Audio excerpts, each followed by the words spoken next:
Well, hello and welcome back to a brand new video. Happy 2025. Can you actually believe we're halfway through January already?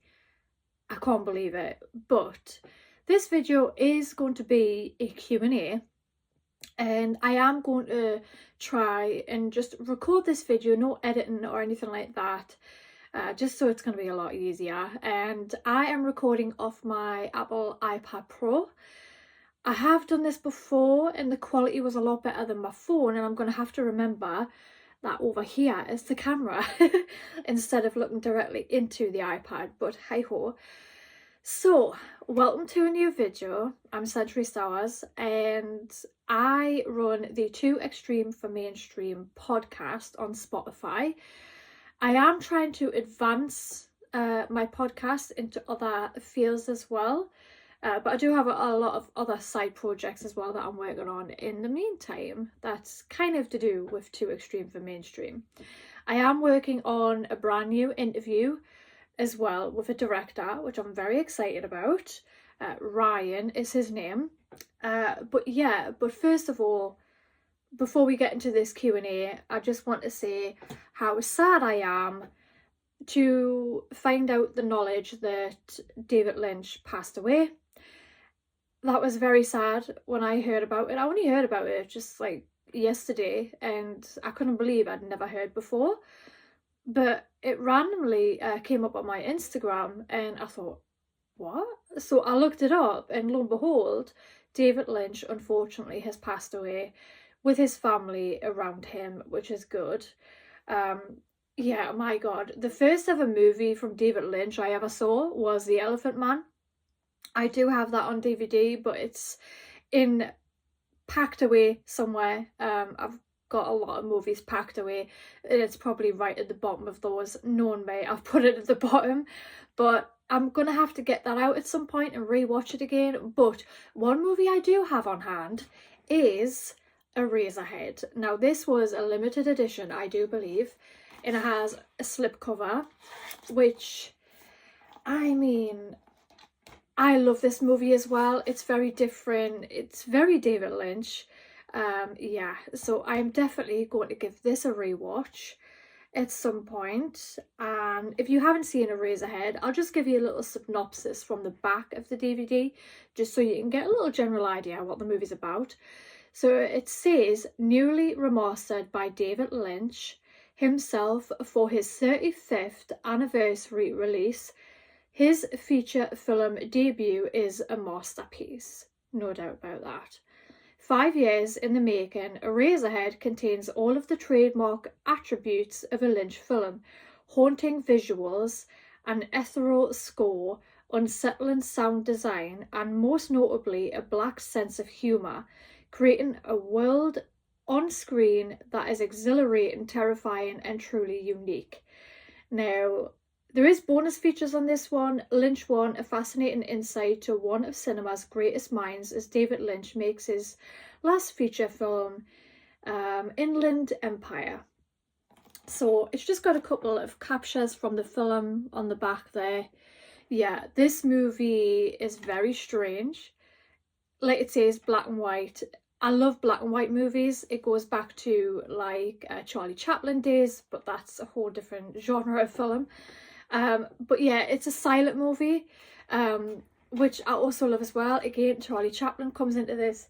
So yeah, I love David Lynch. He is a master in my mind. And I think if any director in the future I wanted to, sorry, I'm got a hair on my face.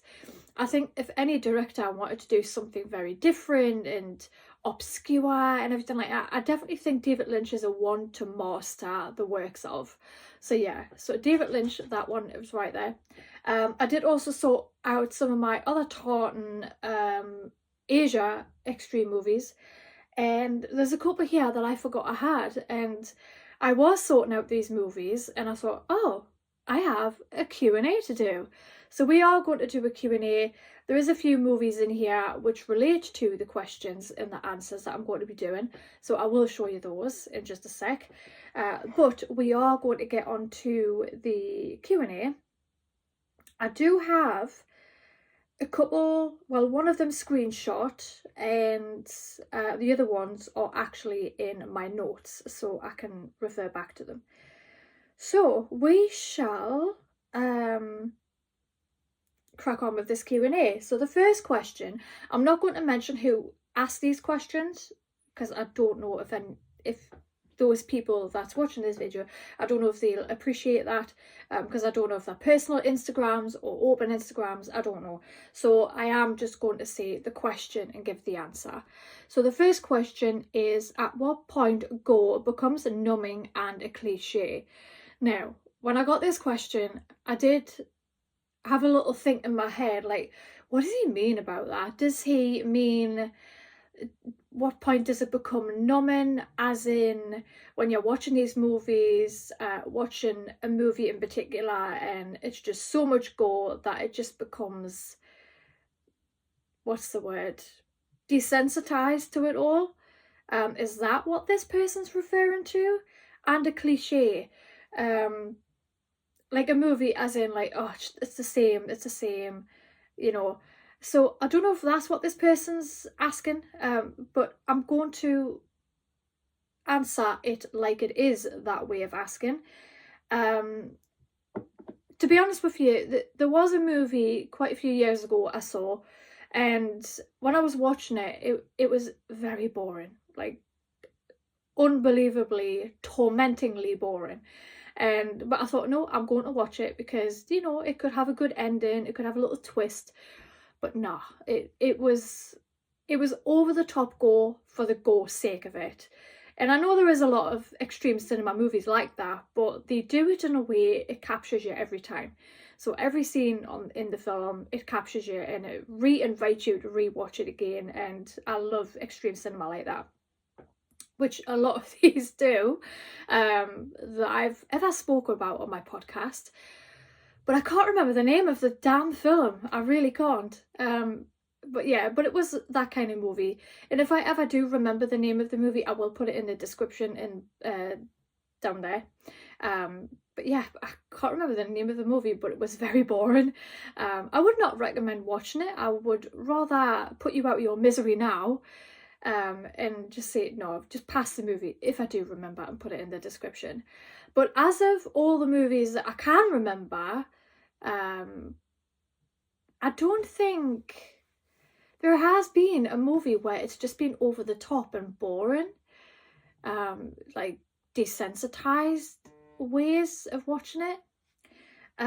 If you hear a little buzzing noise, it is my phone notifications. Or also, just as a side note, this sticker, it did come with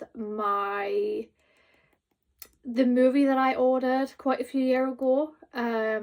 Oh no, I've forgotten the name of it now. It was that movie loosely based on John Wayne Gacy. If I remember that one, I'll either put the picture in the screen or I will link it down below and let you know which one it is. Oh, I can't remember it now. Excuse me. Oh, excuse me. That was not meant to happen. But this video is very unedited, so I do apologise. If you like the unedited version of these videos, let me know. If you prefer the edited versions where you don't want no fuss, let me know. But yeah, but I can't really remember that movie name. But anyway, we're going to move on from that question. Let me go to my notes. Okay. Right, okay. So the first one in my notes is, what drew you to extreme cinema as a genre? Well, I think I'm just going to have to say it. The fact that it's out there, the fact that it pushes boundaries. I love it for more, if I can explain it properly, I love it more because it's independent people doing a project they love. And they're putting their heart and soul, blood, sweat and tears into this project. And I truly believe the reason I love this genre more than any other genre is because we know as viewers that the directors have put more effort into these movies than what mainstream movie directors have. Not that the mainstream movie directors you know, are not putting effort into the movies, but I do feel like there's a lot more that goes into these movies, and you know, some of them are for shock value, some of them are over the top, but to me it's a lot more funner to watch that way because the directors are more independent, and you know, they spend their hard-earned money on the production of these movies. And I absolutely love extreme cinema. The first ever movie I watched was Flowers, and I remember I was at my biological dad's watching that, and he watched it with me, and I remember just being captured by this movie in general. And it really did show me a different world of cinema, and you know, what you can achieve with just such a low budget and how effective it can be. So I do appreciate these directors a lot more than mainstream directors, and they are such lovely people as well. You know, many of the directors that I have interviewed have been lovely and have been more than willing to do an interview, which not a lot of mainstream directors would be willing that easy to, you know, do an interview with just a little old me, you know, starting up a podcast. But yeah, they've been so nice, and knowing that I know that about the directors, it makes me love the movies more. And yeah, there's one director in particular I really want to interview, but yeah, I'm still getting him to say yes. There was a point where he was going to say yes, but then something happened, I can't remember, and then it just didn't happen. But I'm still on the hunt to ask him these questions. So I do apologise, my nose is running, and I haven't got a cold. I haven't got COVID or anything. It's my nose. But anyway. Next question is, are there any specific films or directors that inspired your love for this genre? I would say the movie Flowers that I said I'd watched, the first one. It got me into the movies. But the one film that made me fall in love completely with extreme cinema was a Serbian film. Now, I do have that right here, a Serbian film. This is the movie that did it for me, and I don't know if it was the acting, how good it was. I don't know if it was the right amount of gore. I don't know if it was the storytelling of this. I don't know whether it was the build-up of the story in the blast at the end. But I just love this movie. I will always love this movie. It's my number one every week, every month, every year, and I just love how over the top it is. The gore, like I said, yes, it's gory, but it's the right amount of gore for the scenes that it shows, if that makes sense. So yeah, absolutely love this movie. If you haven't seen a Serbian film, I definitely recommend you go out and buy it, even just to watch it. And if you don't like it, well, fair enough, you can resell it to somebody that actually wants it. And I wouldn't mind a second copy, to be honest, because I will watch this over and over and over again and never get sick of it. And like I said, with the acting is phenomenal. It's, you know, it's like one of these movies that when you watch it, you feel like you're actually watching from a secret camera into someone's life. Like, that's how I feel the acting is in this movie, and just how devastating the end is. But I'm not going to ruin it for anyone. You need to actually go and watch it. There is a storyline to this. Obviously, Milos is an ex-porn star, and he's running out of money, and he's got a wife and a son. He likes piano lessons, and he wants to fend for his family, and he is willing to do whatever it takes to support his family in any way he can. And I think that straight off the bat is so relatable this day and age. You know, like, people are, you know, working themselves to the bone to fend for their family, and you know, they've just got enough money to put food on the table or put the electric on, and stuff like that. So it's very relatable that way. And then obviously he gets into the porn industry, But it's not what he thinks it is, and it just goes from there. And every scene he's in, it just gets, not worse is not the word, it's more graphic, more intense. Every scene you think to yourself, it can't get any worse than that. It can't get any more brutal than that. And then it does. So I've never seen an extreme cinema movie done like this ever since. So it's one of a kind, it really is. And I am so proud to have this movie in my collection. So a Serbian film, hands down. And they are doing a documentary about a Serbian film, which I am so looking forward to watching. And it's got all of the cast that was in that movie in this. It's got the director in there. And it's Stephen Biro who is directing this movie. So I will put Honor Films information in the description, and also the link to where you can read about this documentary. And I did also a blog post about the documentary as well. So if you would like to check all that out, I'll put them in the description as much as I can, so you can check it out. So next question is, how do you define extreme cinema? Is it about shock value, artistic expression, or pushing boundaries? I think it's a bit of everything for different movies. I don't think you can explain that in any way else, to be honest. I think some directors do it because it's a passion of theirs. So, for example, I have a movie here which is this director is so nice, and the guy that's in this movie, Daniel, he is the nicest person you will ever meet. And it is The Art of Self-Harm. I have to give this a mention, an honourable mention. But this is a sort of, you know, like when we had mentioned about shock value, artistic expression, and pushing boundaries, this is everything all in this movie. Because the shock value, when you're watching it, it is very shocking to watch and witness what Daniel does with his female companion. But it's over the top, it's shock value, like I have mentioned. It does have artistic expression because, you know, he expresses himself in a very different way than I've seen before. And it's very, very, like I say, shocking. It is what it says it is. It is everything on the tin, to be honest.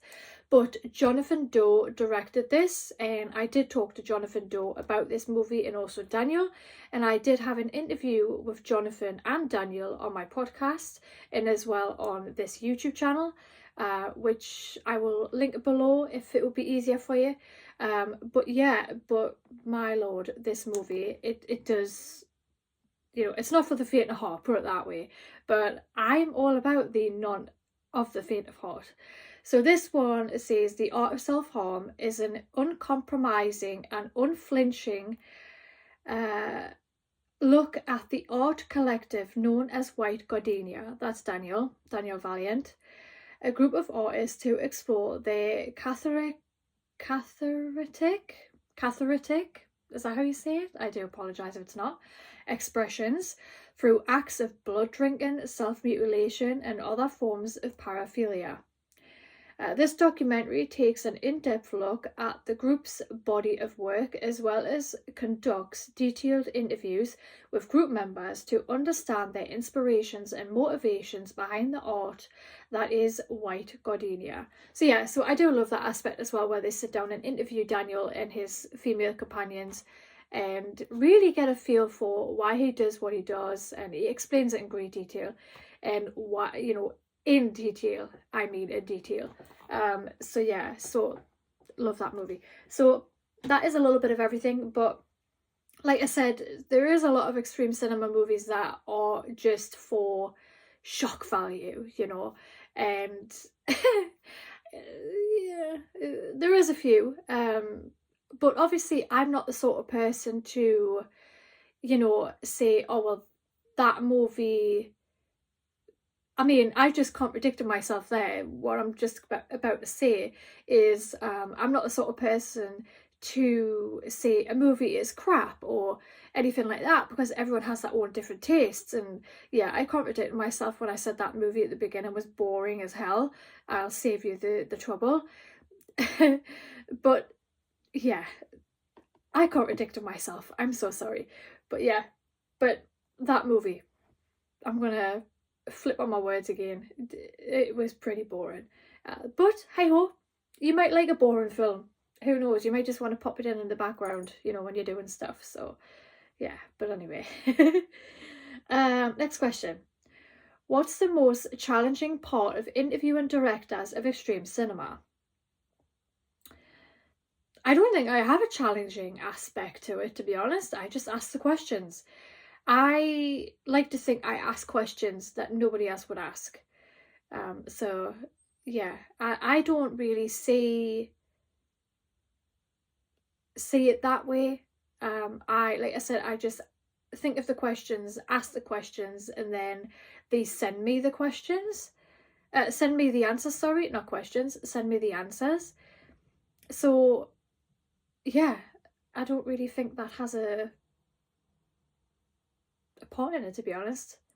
But moving on from that one, have you noticed common traits or mindsets among directors of extreme cinema? Huh. Have you noticed common traits or mindsets? So, common traits and mindsets, as in a director has seen a movie and put his spin on it, as in copied it and called it his own. Oh,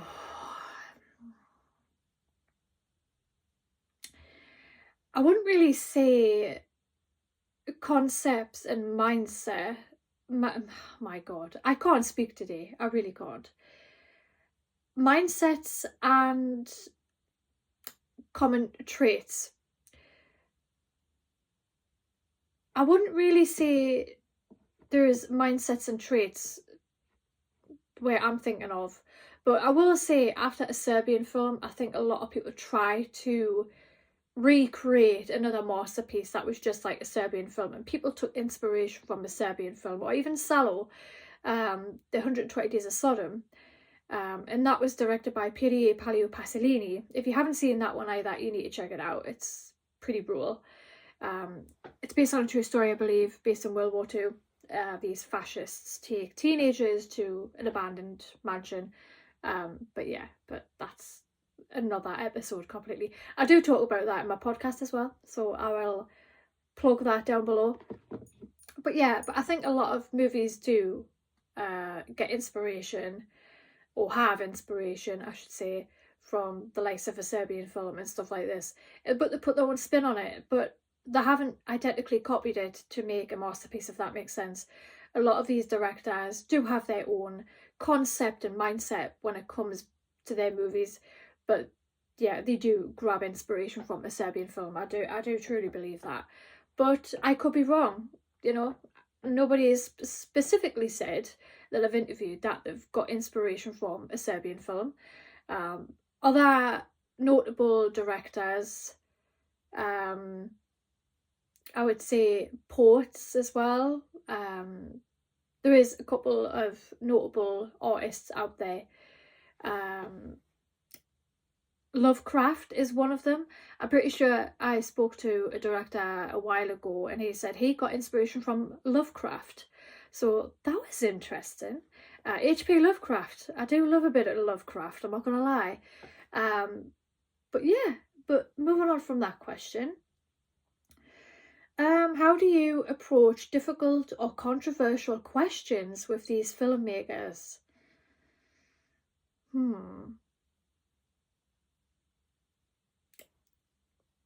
I wouldn't say that my questions or anything were difficult or controversial, to be honest. Like I said before, I just think of the questions, I send them over, and they answer them, and they haven't had a problem. So I think that's more of a director question. How do you feel about somebody asking these questions? I think that should really be the question, not really directed at the interviewer, so to speak.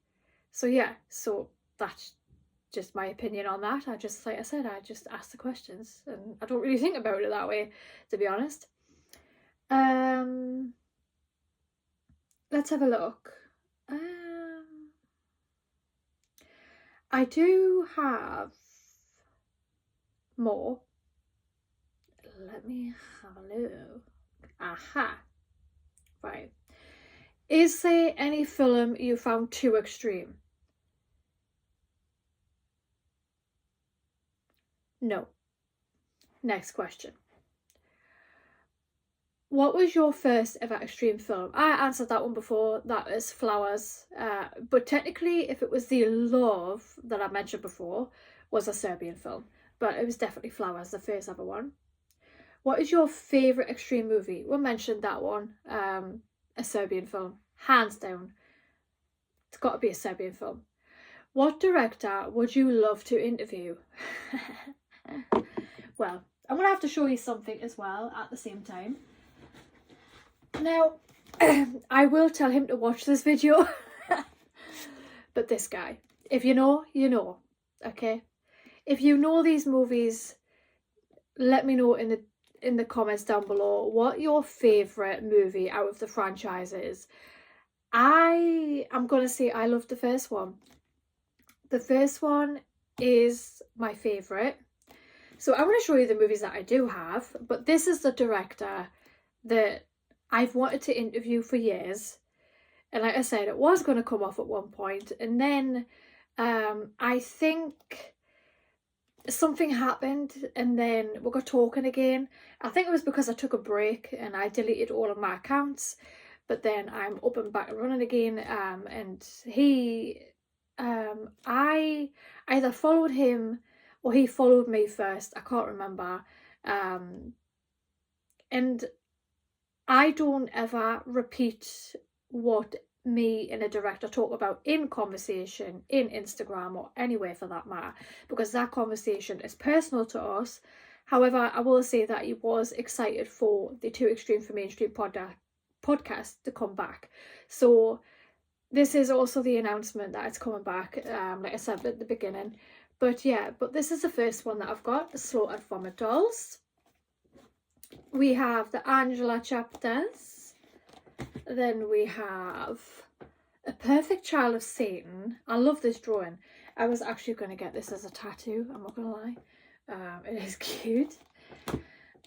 This one, which is Vomit Gore 4. And then this one, Regurgitated Sacrifice. Is that the order they were meant to be in? I don't think this is the actual order they're meant to be watched in. But yeah, but that's the answer. This is the director I've wanted to interview for years, and I hope he says yes. I do want to make it a lot easier for him. I know he's very, a personal, type of person. And, he likes to keep his life private and stuff like that, which I completely understand that. What I will offer with this interview is if he would like me to change his voice, or if he would like to just do a blog interview, that's completely fine. If he's worried about the questions I'm going to ask, I will obviously go over that with him first, just so he's comfortable, because there's nothing worse than if you say yes to an interview and you ask all these controversial questions, then they might not like to do it. But anyway, what director so far has been your favourite to interview? Jonathan Doe. I have sorry, I got a notification there, a message from someone. What was the question? What director so far has been your favourite interview? I have enjoyed every single interview that I've done wholeheartedly. I would say, I did say Jonathan Doe, but it's going to be between Jonathan Doe and Scott Philip Goergens. Scott is such a lovely person, and if you haven't seen that interview, I will link it down below. He's such a lovely person. He does his own artwork. He has his own art studio, which is amazing. But the movie 29 Needles is one of my favourites, and I did have it in my drawer. I don't have it with me right now, but I do have that movie, and it's amazing, absolutely amazing. Highly recommend it. But yeah, but Jonathan Doe and Scott Philip Goergens for sure. Which movie disturbed you the most?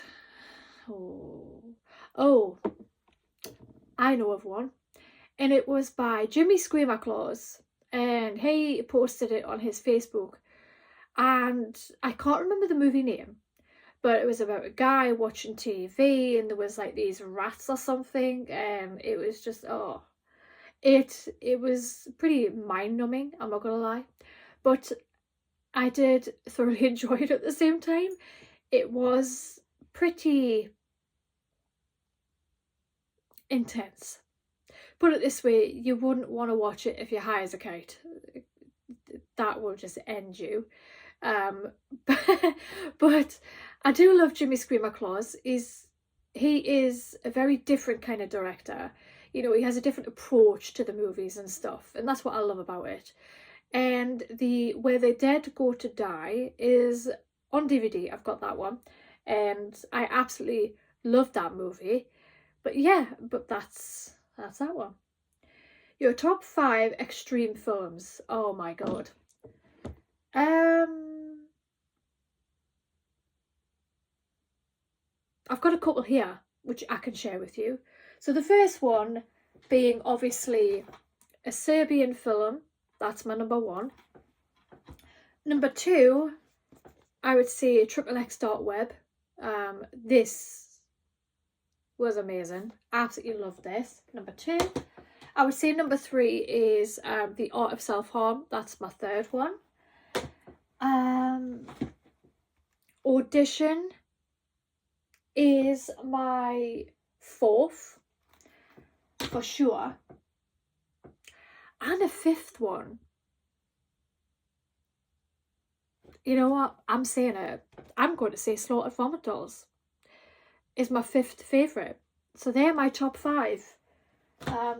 I am going to have to do a blog post about that now, because I haven't done a top 5 in quite a few years now, and I'm actually glad that I was asked that question. But yeah, but they're definitely my top 5 for sure. What you think about the movies by Tom Six? He is the director of The Human Centipede, right? Funny story about The Human Centipede. Me and my mum, years ago now, when it was first released, the first one, we were watching it, and yes, can you believe my mum was watching it with me? And we were wanting to go to bed. I remember it was on really late, and we were wanting to go to bed, but we wanted to see the ending of the movie. And I must admit, the ending was not it. We were very disappointed with the end of the movie, but The Human Centipede 2 came out, and I thought that was better than the first one. Even though I enjoyed the first one, but I did not enjoy the end. The second one was better than the first one, and the third one, in my opinion, was better than the second one. Now, that's not normally the case for me with franchises of movies, unless it's obviously A Nightmare on Elm Street. I love that franchise. I love every one of them. Not the 2010 remake though. Absolutely not. That was a load of shite. Literally a load of shite. And I will wholeheartedly say that was a heap of shite. Each to their own though. I have to add that in. So yeah, so Tom Six Human Centipede movies, I think they do get better as they get on, which is strange for me. Like I said, normally with movies, apart from Nightmare on Elm Street, like I mentioned, I would say it doesn't normally happen like that for me. It's normally either I really love the first one, I kind of dislike the second one, and then I hate the third one. Whereas this franchise of the Human Centipede, or trio, I really, really liked them as they went on. So I am looking forward to the next one. If there is a next one. I don't even know if there is a Human Centipede 4.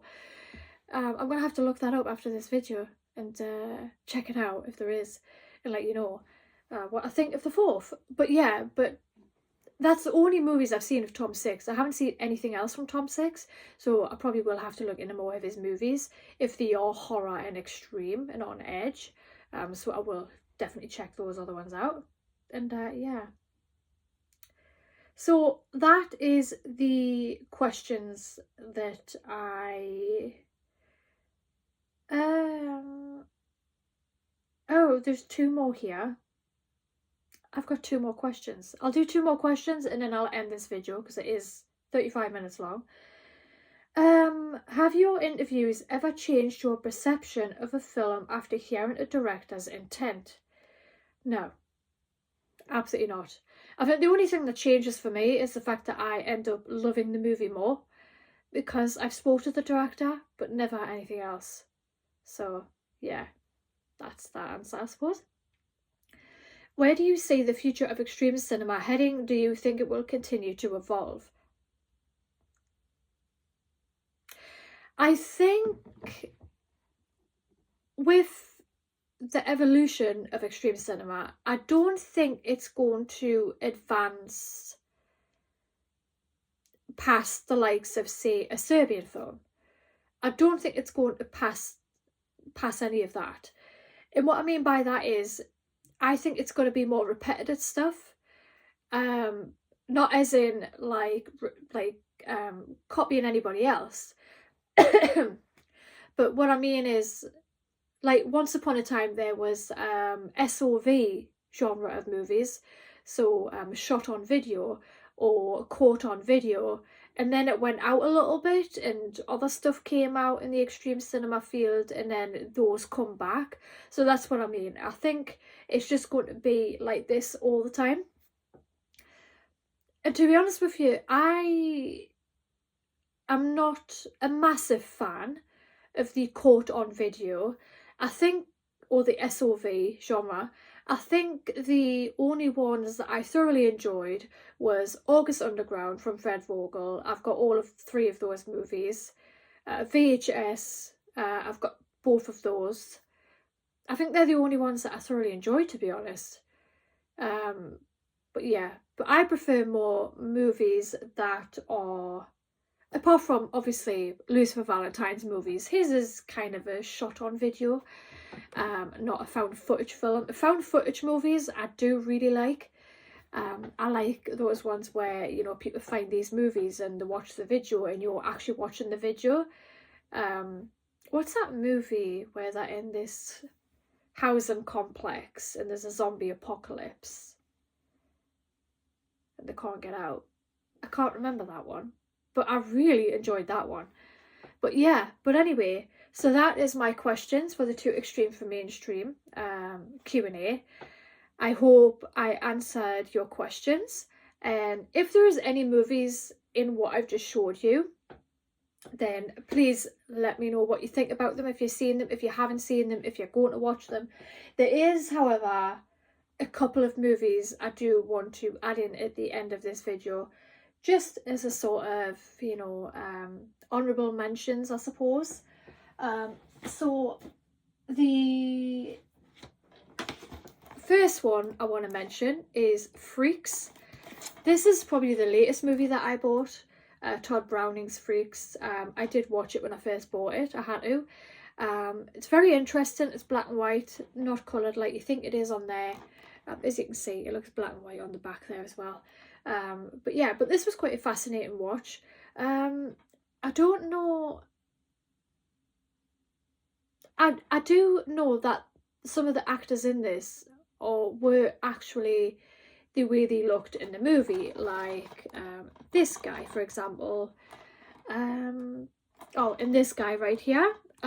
All of these people in this movie were actually like this in real life, so it wasn't the effect of special effects. So that's what I found interesting about this movie, is the diversity of the different types of people you may find in this world, and fascinating people for that matter, and have very, you know, you tend to find people like this are more intelligent than what some other people are. So yeah, so I did really like this movie for that aspect of it. I did look into the people as well. That's how I found all about this up. And also the history of the circus. Many people that were deformed and stuff like that were put into the circus, and they made a lot of money from that. And so yeah, so the history and the people in this, what got me the most with this movie, is more of a history lesson, I will say. But yeah, but absolutely love this one. Next one is this one, Taxidermia.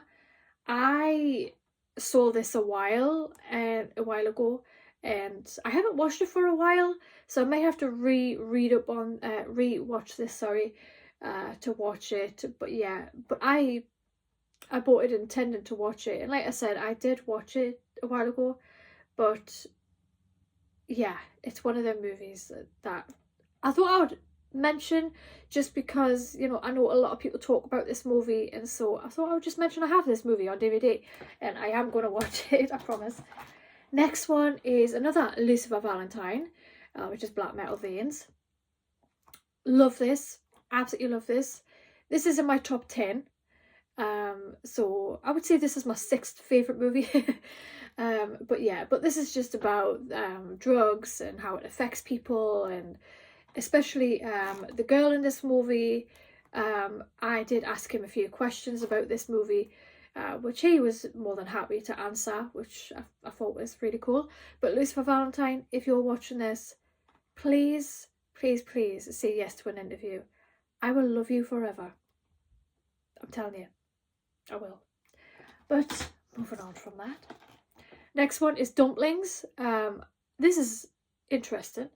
It wouldn't surprise me if this is actually what they do, you know, because you know the Chinese people. I personally don't like China, but that's because they'll eat anything that crawls.